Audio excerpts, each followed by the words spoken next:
దొండకాయ ఫ్రై చేసుకుందాం. ఇలా 2 ముక్కలు చేసుకుని అటువైపు ఇటువైపు కట్ చేయాలి. దొండకాయలన్నీ ఇలా కట్ చేసుకోవాలి. తర్వాత కుక్కర్లో వేసుకోవాలి.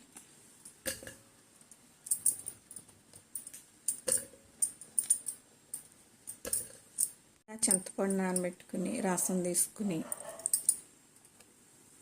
ఇదంతా ఈ దొండకాయ ముక్కల్లో వేసుకోవాలి.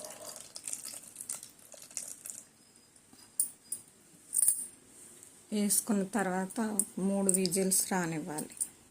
దొండకాయలు చింతపండు పులుసులో ఉడికాయి, మొత్తం అంతా ఎగిరిపోనివ్వాలి. కొంచెం సాల్ట్ వేసుకోవాలి. పెనం పెట్టి తగినంత ఆయిల్ వేసుకోవాలి.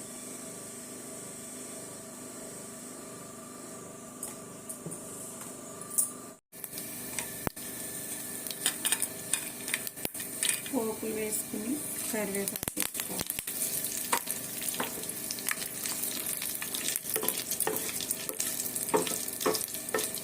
వేగాక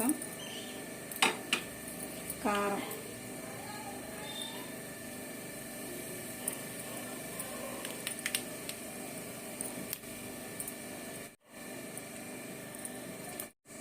పసుపు వేసుకుని తర్వాత ఈ ఉడికించిన దొండకాయలు వేసుకోవాలి.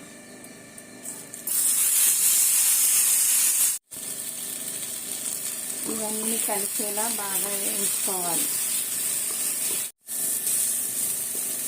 అన్నీ బాగా వేయించుకున్న తర్వాత స్టవ్ ఆఫ్ చేసుకోవాలి.